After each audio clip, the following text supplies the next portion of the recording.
Welcome to Speech Smarts. My name's David Nimitz, and this week's theme is motivation.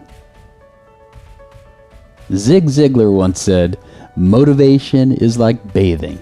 It's best to do it daily." Have you ever had the pleasure of listening to a great motivational speaker? In the presence of such eloquent energy, you can feel the best within yourself. It is as if they found a switch within you and magically turned it on. So why is it so hard to find the switch on your own?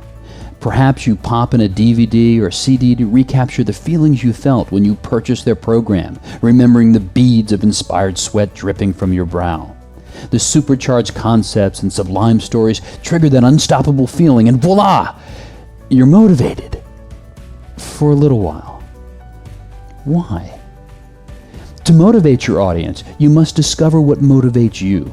Translate your energy into your listeners' emotions and invite their senses to come alive. Imagine a lemon. See the bright yellow rind.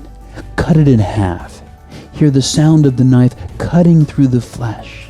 Feel the sprinkle of juice leak onto your fingers. Now cut it again. Notice the spray of the juice. Watch out so none gets in your eyes. Now, take a section of the lemon and bring it to your lips. Feel the fresh citrus fragrance fill your nose. Now open your mouth and take a bite.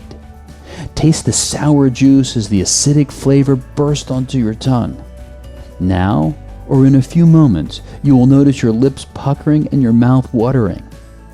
You didn't actually chomp down on a lemon, did you?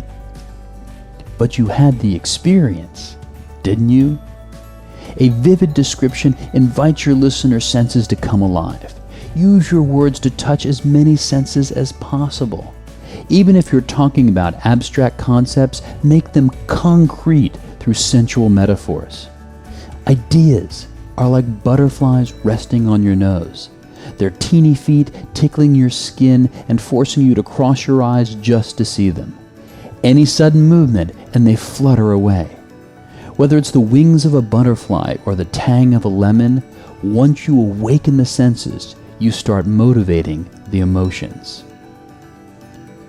Your audience listens beyond your words. In fact, they listen even when they ignore your words. They listen emotionally. Their feelings instantly filter out what's worthless and focus in on what's worthwhile. Excited senses are easily guided. Stories, touching or tugging at the heart, create a common feeling in your audience, which is then attributed to you, the storyteller. The energy you infuse into your presentation is your fundamental connection to your audience. By pacing the level of your intensity, you increase listener interest.